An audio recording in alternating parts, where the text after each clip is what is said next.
Hello and welcome to the first review on Music Scar.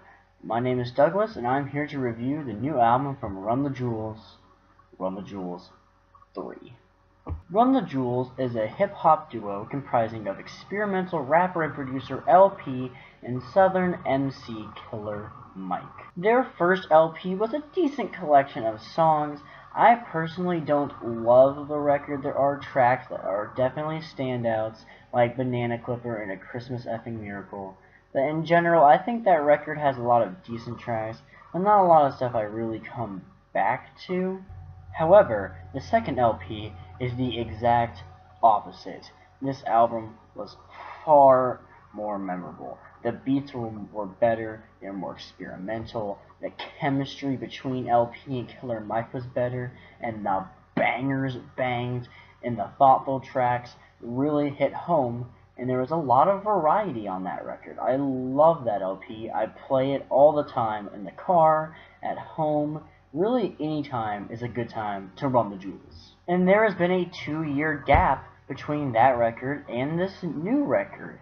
And really, they talk about this on the opening track, Down. And while I think that it's an okay track, it's not a great opener, especially by Run the Jewels standards, it really does put you in the mindset that L and Killer Mike came into this record with. I just kind of feel like this song is a little too low-key to be a opener, but it is an okay track. It's definitely not as good as a song like Jeopardy, though. The next 2 tracks on this album, though, really pick up the intensity. Talk to Me was the lead single from this album. It's a fantastic, short, just straight to the throat banger. It's funny, it's melodic, it's aggressive. There's a great shot at Donald Trump on this song. Just really great track. And legend has it is one of my favorite Run the Jewels bangers ever.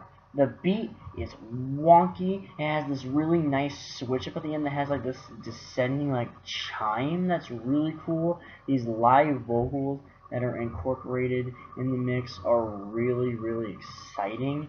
And the lyrics on this track are just hilarious. Some great lines from Killer Mike and LP, especially when LP says that he's got a unicorn horn for a stop. Great line. However, the first truly new thing we get on this record is the song called Ticketron. It has this really weird ascending and descending stuttering beat with these snaps that pepper the track throughout. And the sample on this track is really weird. It's off kilter, but it's actually catchy as hell. And Mike and L just wrap up this futuristic arena that they're rapping in. It's really an infectious track, and I love it. Hey Kids is the next track on this record, and it was the one I was anticipating the most because I am a huge Danny Brown fan. Atrocity Exhibition is my album of the year, and this is just a fantastic track. All 3 rappers give great verses. I do have a small problem. I think that because Danny is such a unique vocalist, that his vocals is just a little bit buried. It's buried a little lower in the mix than Mike and L, and it does take me out of the track just for a little bit. However, the lyrics on this track are fantastic. Danny has this amazingly violent and savage verse that I just loved. One of my favorite Run the Jewels bangers of all time, once again. Stay Gold is another track on this record that I think is really just kind of okay. The lyrics are pretty cool, but I find the hook just kind of It's not really that catchy. It's not really that bad. It's a good track. I like it, but it doesn't really push the envelope like some other tracks on this record do.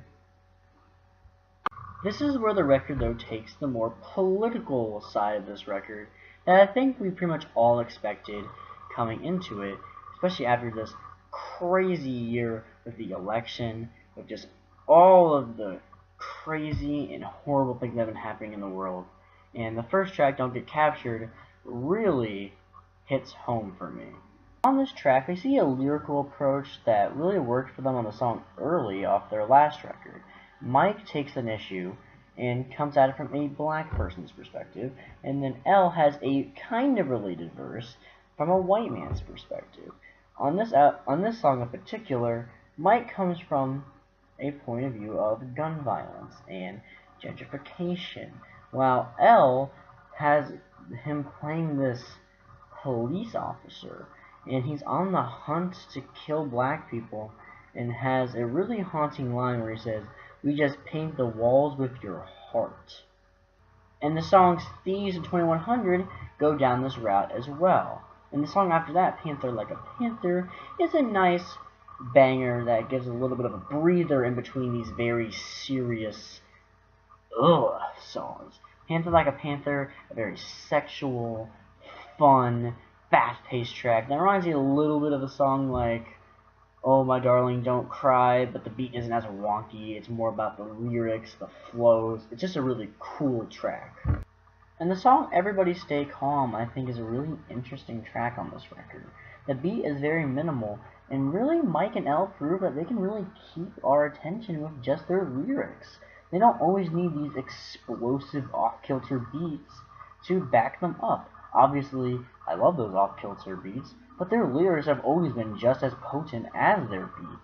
And I think that this song really proves it, and I think it's a great addition to Run the Jewels. And I think it's another example on this record where they do push a little bit past that RTJ2 into a new kind of sound, and I like that on this record.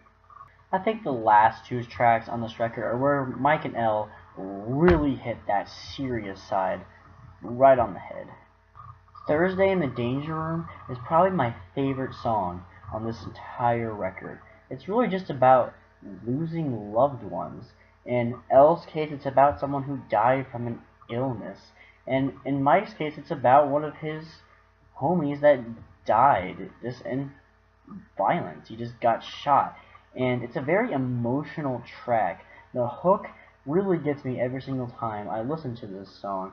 You can just tell a ton of emotion went into this track. And Kamasi Washington has these horns that are just beautiful. I just love to see a guy like Kamasi Washington work with a hip-hop group like Run the Jewels, and it works so well, especially for a track like this. The last song on report to the Shareholders, Kill Your Masters, is a very fitting conclusion to this record. L and Mike basically kind of wrap this record up as a soundtrack to the coming apocalypse of AC, and the beat has this switch and becomes very aggressive, and Mike and L just get very hostile on this record, as they say in the ending lines of each of their verses. And Zach De La Roca has this animated feature on this song. It's just fantastic. It's not listed, so I did not see it coming, and when it happened, it got me hyped. Overall, I am very impressed with this LP. I'm really enjoying it. I don't really know if I think it's better than Run the Jewels 2. I think it's pretty much equal.